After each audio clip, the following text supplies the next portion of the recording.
Welcome to Regulate and Rewire, an anxiety and depression podcast where we discuss the things I wish someone would have taught me earlier in my healing journey. I'm your host, Amanda Armstrong, and I'll be sharing my steps, my missteps, client experiences, and tangible research-based tools to help you regulate your nervous system, rewire your mind, and reclaim your life.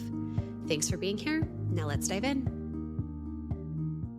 Hey friend, welcome back. This is part 2 of our 4-part stress management series.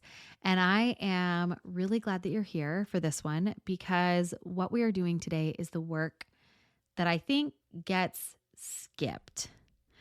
I think a lot of times you are feeling overwhelmed, you're struggling with anxiety or depression, so you start therapy. Amazing.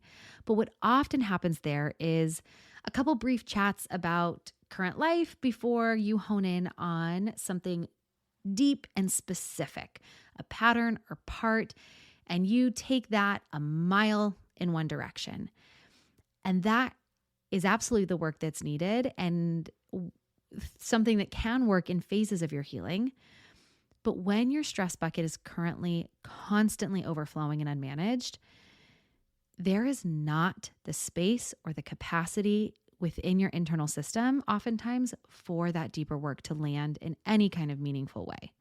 Or maybe you went more the medical route. You talked to your doctor, you got prescribed meds. Maybe it helped you, maybe it didn't. My question is always, how much time? How much time did that doctor actually chat with you before offering you that particular solution? Do they know how you're sleeping, how you're moving, how supported you feel relationally? Did they run your labs or look into your mineral balance or your gut health? All things that can be directly linked to anxiety or depression symptoms. When we jump to a particular solution too fast, we often skip the part where we step back to get the big picture, to collect all of the puzzle pieces that can lead us to a more whole human, whole life, root cause, long-term solution. So a stress bucket assessment is a hallmark part of the regulated living process, something that we do with all of our clients and something that I want to offer you the framework for today. So if you missed part 1 of this series, please go back, start there. That lays the foundation for the conversation we're going to continue on today. In part 1, we covered what stress actually is, the difference between acute and chronic stress cycles, why stress is either processed or stored.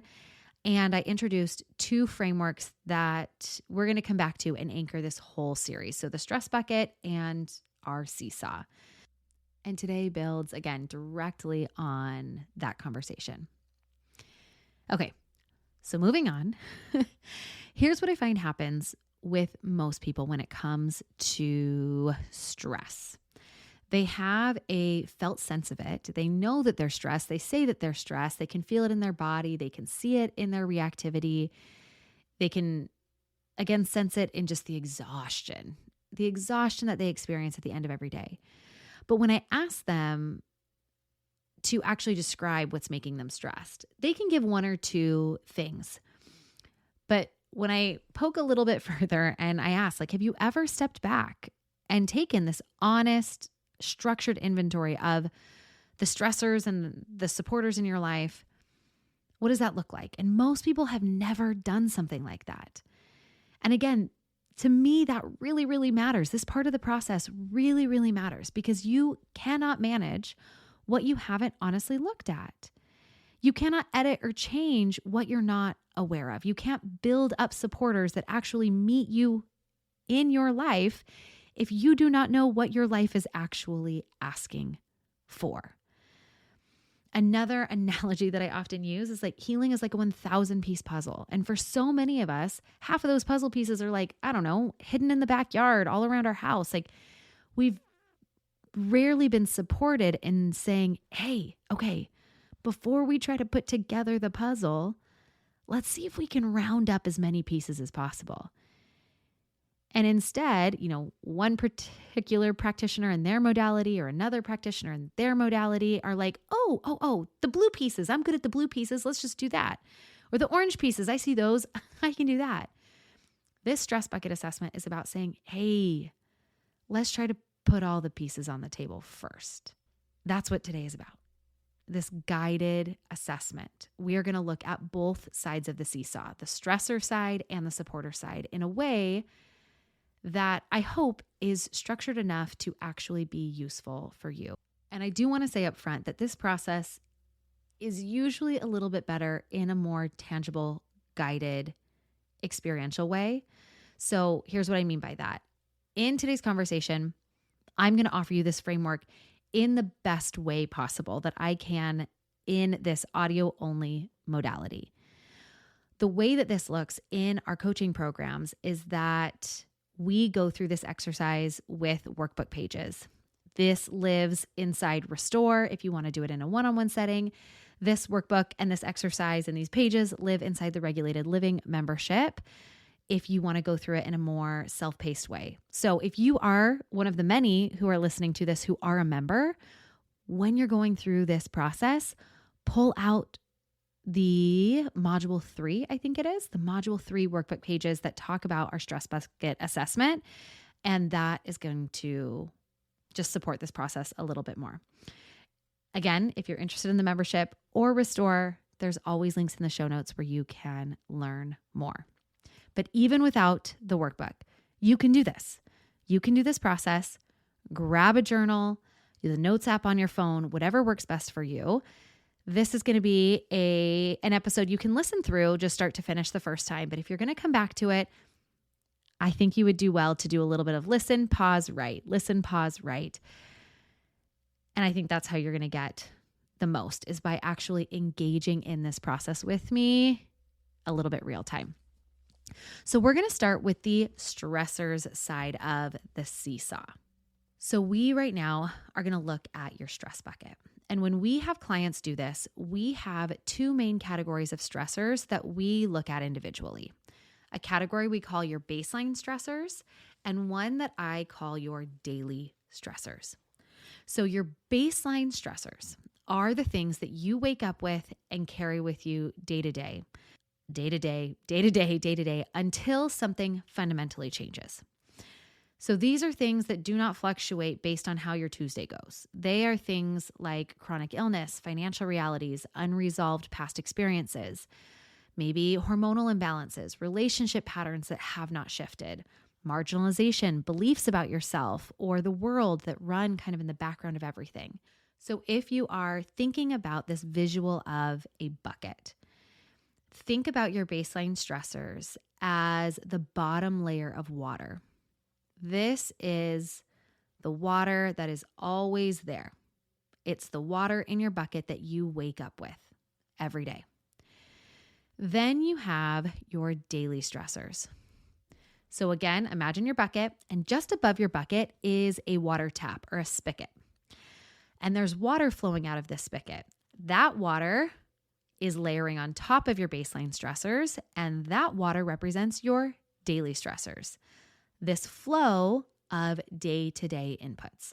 So this might be your to-do list, your commute, a tense email, a hard conversation with a coworker, a poor night's sleep, skipping lunch, scrolling through your phone, notifications that keep pulling through your attention. These are things that vary. And some days, maybe your tap is barely dripping, and other days it's on full blast. And here is where this distinction becomes really genuinely useful to our clients. When you look at the proportion of your bucket that is baseline stressors versus daily stressors, it starts to tell you where your leverage might actually be. So if you do this assessment and you realize that you are dealing with a high level of baseline stressors, significant unresolved past experiences, chronic health conditions, deep-seated beliefs about safety or worth, even a manageable daily load is going to feel overwhelming because your bucket is already significantly full before your day starts. That baseline water is there always. That pattern often points towards the need for supported, deeper work. addressing what's underneath, not just strategically managing your day-to-day flow. Now, if your baseline is moderate, but your daily tap, that spigot, feels like it is on full blast all the time, too many inputs, too fast, very little to no recovery between them, that's a different problem. That's not primarily a trauma healing problem. That's a life management and stress load problem. And we oftentimes take a different approach there. And then the reality is that most of us are dealing with some of both, which means that we need some kind of combined approach. And that's exactly what the rest of this series is about, is to try to help you figure out where your highest leverage points might be right now in this season of your life or this stage of your healing. So let me give you an example to kind of bring some of these concepts to life a little bit. I want you to think about someone, let's call them Riley. Riley wakes up and already in their bucket before the day begins is some chronic back pain, financial strain, a history of past experiences that maybe still affect their sense of security or safety in the world. So that's their baseline. Those are their baseline stressors. The bucket is already carrying something when they wake up in the morning. Now their day starts. They wake up, they skip breakfast, they hit traffic on the way to work, they open their inbox to a flood of emails, including one in particular from their manager with an urgent request. Then maybe they grab fast food that they eat at their desk. It spikes their blood sugar. They have that following energy crash. Maybe they have like an awkward exchange with a coworker. And to dissociate from that, they start scrolling social media, and it feels like a break in the moment. It does, but it actually is just more input to an already overwhelmed system. Then this person maybe comes home to pet or parental responsibilities, house stuff, financial decisions.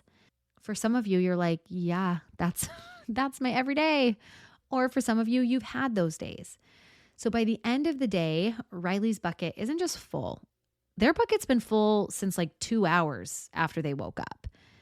Their tap has been running full blast all day with almost nothing on the supporter side of their seesaw to offset this. So their overflow at the end of the day, remember, our overflow is our symptoms. For them, their overflow is looking like snapping at their kids or their partner whom they love.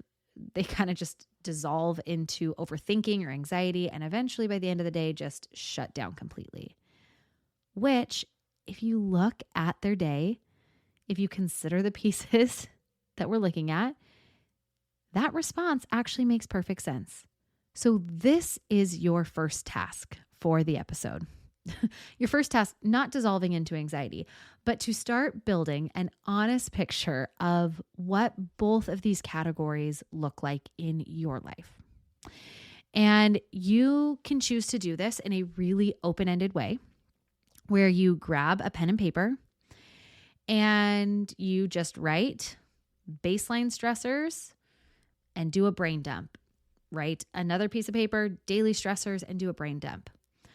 Or you can consider hitting pause between each of the subcategories that I'm about to suggest that you reflect on.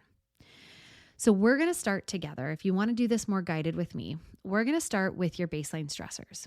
So again, these are the chronic, ongoing inputs that you carry until something fundamentally changes. And when I say fundamentally changes, I mean that you have chronic health conditions or pain that you work with a provider and those resolve, or you have a deeply overbearing perfectionist part that you do some awesome therapeutic work around and that part softens and life changes, or you have a chronically unhealthy relationship that you exit. So these are things that unless you do some very intentional, targeted work to change, they're just here. They're just here. And these baseline stressors tend to cluster into a few categories. So again, if you're following along right now, we've got a piece of paper in front of us. The top big words, baseline stressors. And then underneath, I'm going to offer some subcategory headers to explore. The first being body health. So you'll write down body health. And in a moment, I'm going to invite you to hit pause and start to write down things that exist for you in the category of body health that feel like they're always there.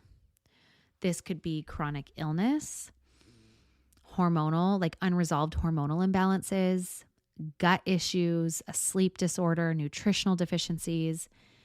It could be a past injury that still affects how you move through the world. I have a funky shoulder issue that I've mentioned a number of times on the podcast. Lots of past dislocations, surgery over 15 years ago, but it's still like there was trauma there. I still carry the impacts of that today. So I want you to hit pause. Ooh, concussions. Write down concussions if you've had concussions. That's a big one. Body health issues. Hit pause right now. And I want to invite you to write down any kind of ongoing physical, physiological things that you know about. Okay. Theoretically, you hit pause and now you're back. So before we move on, that category of stressors is actually a big part of why we now offer such comprehensive lab work through Regulated Health. Because things like mineral deficiencies, cortisol patterns, gut health, these show up in people's stress buckets in ways that like a pure stress management practice is never going to fully address. That traditional kind of talk therapy is never going to be able to address. And we want to know that those body health, physiological red flags, we want to know what they are so that we can take a really targeted approach, because that's oftentimes a high leverage place for you to create some capacity when you're clear on what some of those imbalances or deficiencies might be. Okay, moving on. The next category to consider, so you would write, is connection and community. So some things to reflect on here in the baseline stressor area is, do you chronically feel isolated? Are you in general lacking close relationships? Do you feel like there's unresolved or ongoing conflict with family or loved ones? Is there a sense of being disconnected from any kind of community or group? Humans are wired for community and co-regulation. Loneliness or chronic relational tension, these are not just soft inputs. These are major destabilizing threats to our nervous system. They are significant chronic stressors that live in the baseline. So take a minute, and what comes up for you within this category of connection and community? Okay, moving on. Next category is environment. So reflecting on your chronic environment situation right now. This could be things like unstable or unsafe housing, long-term exposure to toxins, maybe sensory overstimulation. Again, I currently live in a house with 3 young children and a dog. It's loud. It's loud, and there's always a smell, and I don't know, constant clutter or disorganization. Is the environment often messy?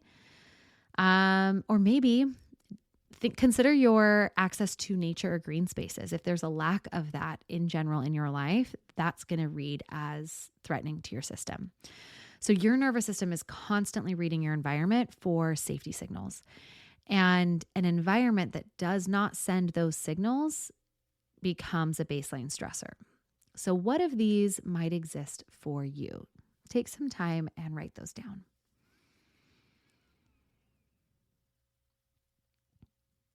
Okay, next category, we've got just 2 more, is what I label as mindset and emotional patterns.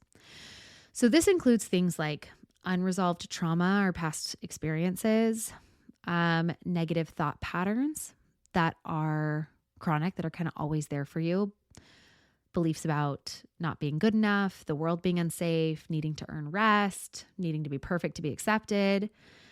Is there any ongoing anxiety or low mood? So these patterns live in this baseline because they're not situational. These are the mindset or emotional patterns that kind of color everything for you. So write down what some of those might be. And then the final category that we often look at here in baseline stressors is something we title daily life management. So this could be ongoing for you caregiving responsibilities. You better believe that I put motherhood here. And for me, I get really specific when I do my assessments. So not just motherhood, because there's also parts of motherhood that I would totally put on the supporter side of my seesaw. But what aspects of caregiving or motherhood for me right now feel like they are just chronically stressful for me? A lot of that is around meals. The fact that every lunch I pack for my kid, I feel like I just sink into this, oh my gosh, I'm just gonna have to do this again tomorrow. And then again, and then again, and then again. Or laundry, sometimes I feel that way too. I'm like, the laundry is never done. It's never done. It's never done. I digress. Caregiving responsibilities for you might not be kids. It might look a number of ways. Other things that may be a baseline stressor in this category could be chronic financial stress, feeling constantly overwhelmed by your to-do list, juggling multiple roles without sufficient recovery or support, not having regular habits or tools for regulation. So what lives there for you? Okay. Now we're going to move on to daily stressors, but I also want to remind you that this is not a one and done. As you start to pay attention to these things, come back and add to this. This is something that I do very, very intentionally at least once a year. And then it's also something that I kind of reflect on or review about once a quarter. Like, what do my baseline stressors look like right now? What are my daily stressors? How can I go through editing that, which we'll talk about in the next episode? So know that this invitation, this exercise is a very living and breathing thing for me. And maybe it becomes helpful for that to be how it is for you too. So moving on to assessing our daily stressors. So same categories, but these are the variable elements in those categories. So think like poor sleep last night specifically, skipping meals today, a hard conversation with a coworker this morning, today's particular commute, and the overstimulation of constant notifications, a cluttered workspace that makes you feel behind, caffeine intake, ruminating on something someone said, feeling rushed or behind all day.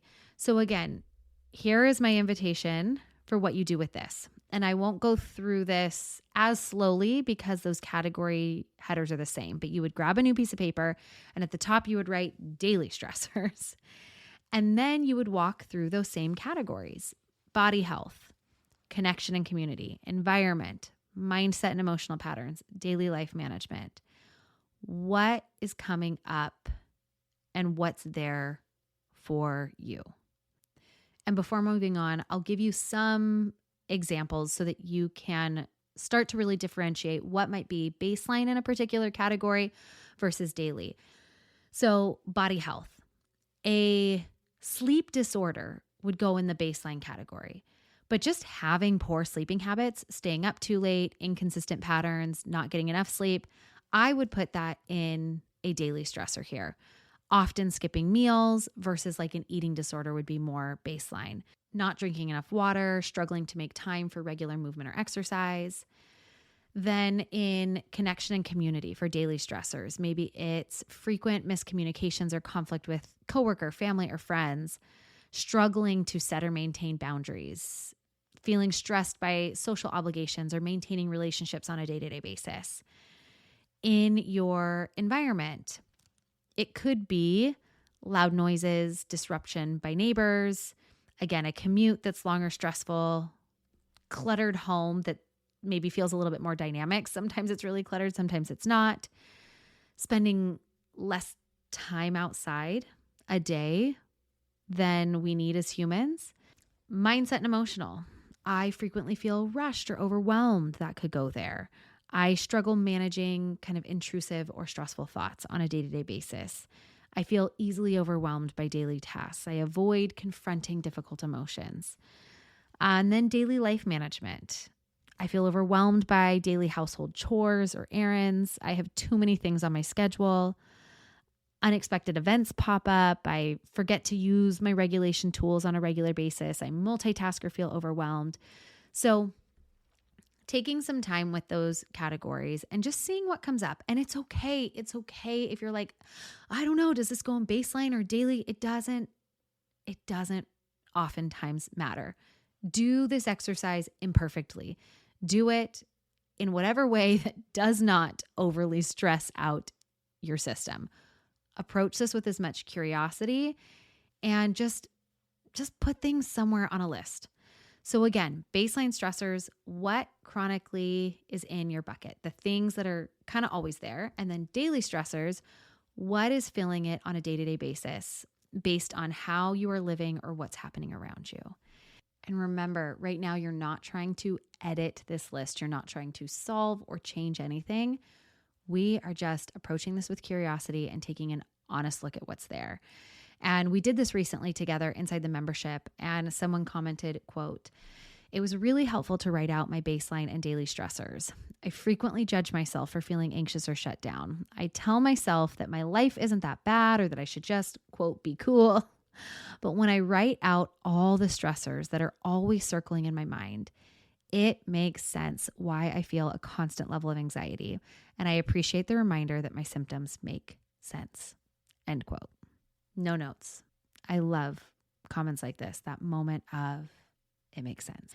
Now let's switch gears, or really just switch sides of the seesaw. And the next step is to look at your supporters. And friends, you do not need to do this all in one go. Maybe you spend just a couple minutes a day. Maybe it takes you a whole week just to assess your baseline. And then you move on to your daily, your supporters. Maybe you do it in one go. But in this process, the next thing that we look at are supporters. And I want to be really clear about how I want you to approach this part of the assessment. I am not asking you what your supporters should be. I'm not asking you what you wish was on the supporter side. I am asking you what is actually consistently, genuinely present in your life right now. And so again, you have the option to do this in a more open-ended brain dump way, or to look at those same category subheaders, but through a supportive lens. So piece of paper, big header, supporters, subheader, body health. What are the things that you're already doing, or things that are already in place that feel supportive for you?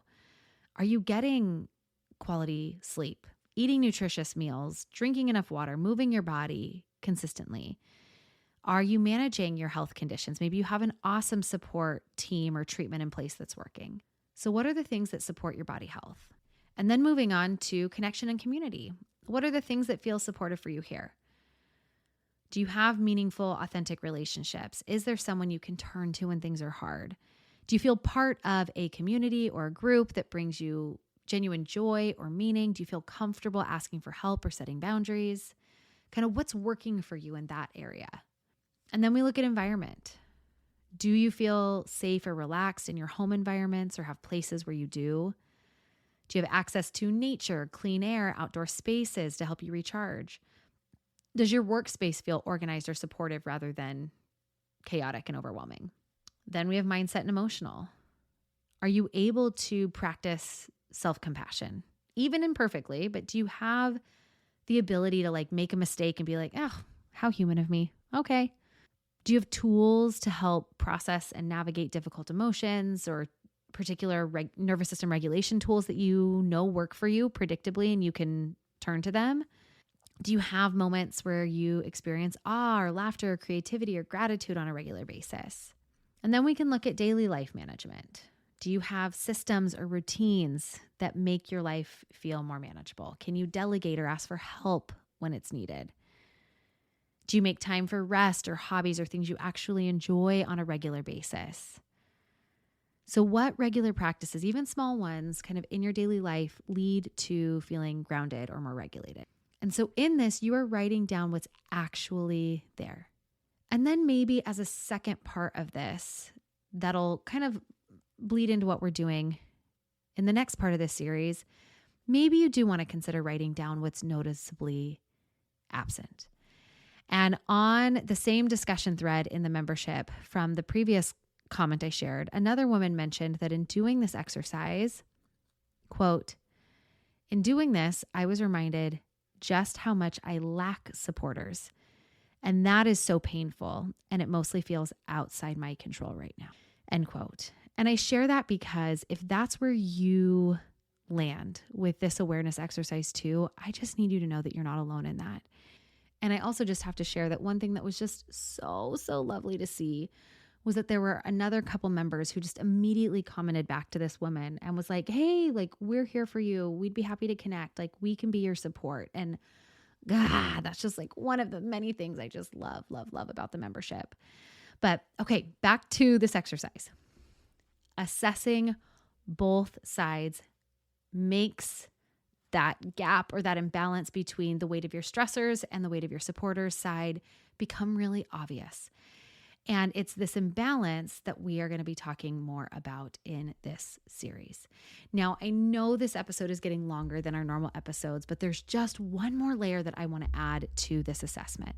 And it's nothing else that you have to write down, but just something to think about as you observe, because I think this little nugget can be really impactful in guiding your healing, in guiding what you do next with your seesaw assessment. So I want you to look now at how your bucket overflows, because the way your stress shows up, the symptoms, the reactions, the moments when kind of you fall apart or you shut down or you spiral out or you're really reactive, that's really helpful information too. And again, being able to read those circumstances accurately changes how you approach what comes next. So there are two different things that can cause a really big reaction to something that seems really small. And they look similar from the outside, but they are pointing to very different things underneath. This could, and probably in the future should be, its own episode, but I'm going to include it here because it makes sense too. So the first thing is what I call a trigger. You've probably heard of being triggered. So within the stress bucket analogy, a trigger is when something in your present experience connects to a past fear or hurt.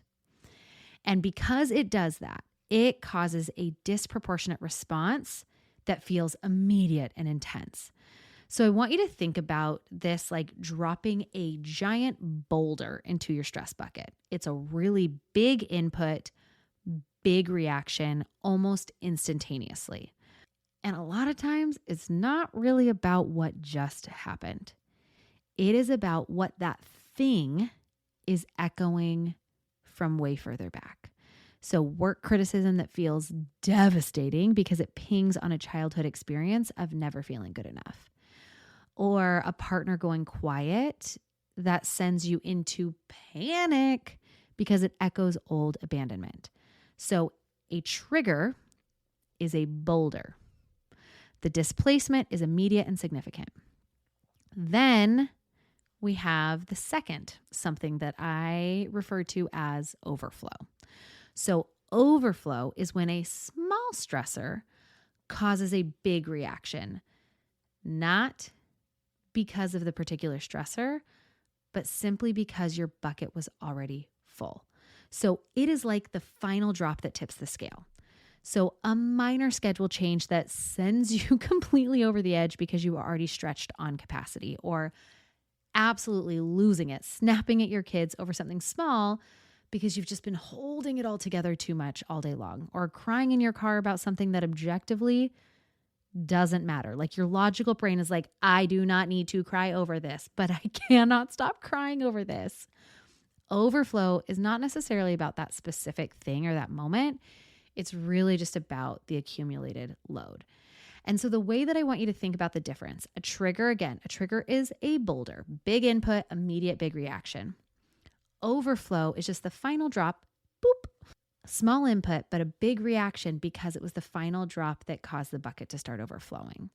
And this distinction, again, it matters. It matters because it points you in different directions. If you notice a pattern, certain situations, certain people, certain dynamics that consistently produce a disproportionate reaction for you, regardless of how full your bucket is, that's likely a trigger. And that is pointing you towards deeper healing work, trauma processing, parts work, understanding what old wound is being activated.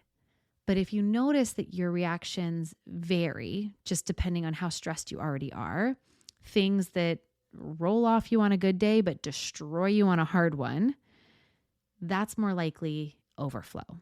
And that points towards more strategic stress management, looking at your bucket, building the support side, getting strategic, like we're going to talk about next week, how to delete, delegate, do differently towards your daily stressors. Again, most of us have both happening at some point, but knowing which is which, reflecting kind of in the aftermath of a big reaction, like, ooh, was this a boulder or just like a final drop in my stress bucket? Over time, those patterns can tell you a lot about where your energy in this work is best spent. Okay, I think that is going to wrap up. That is going to wrap up today. So what are the 3 takeaways? Number 1, your stress bucket has 2 kinds of inputs, baseline stressors and daily stressors. Both fill the bucket, but knowing kind of what proportion of what is in your bucket can point you towards maybe your highest leverage starting point for managing your stress load. Number 2, the supporter side of the seesaw also needs a really honest assessment. What is consistently supportive for you? And then looking at the balance or imbalance between your stressors and supporters. Because like we'll talk about next week, sometimes we can't adjust a lot of our stressors. Well, how can we get creative about adding supporters? And if supporters are not available to us, then your option is to manage your stress load. But how can we do a little bit of both? And really, it's about finding balance there. And takeaway number 3, big reactions to small things are either a trigger or an overflow. A trigger is that boulder connecting our present to our past, and that overflow is just that final drop in an already full bucket. And knowing which is which, again, points you towards either deeper healing work or better stress management. All right, friend. Thank you for being here, for being in this work so deeply. As always, I want to hear from you. If you're actually doing this work, if you're writing these things on paper, send me pictures, send me an email, tag me on Instagram. I love to connect with the very real humans on the other end of this microphone. So until next week, I am sending so much hope and healing your way. Thanks for listening to another episode of the Regulate and Rewire podcast. If you enjoyed what you heard today, please subscribe and leave a 5-star review to help us get these powerful tools out to even more people who need them. And if you yourself are looking for more personalized support in applying what you've learned today, consider joining me inside Rise, my monthly mental health membership and nervous system healing space, or apply for our one-on-one anxiety and depression coaching program, Restore. I've shared a link for more information to both in the show notes. Again, thanks so much for being here, and I'll see you next time.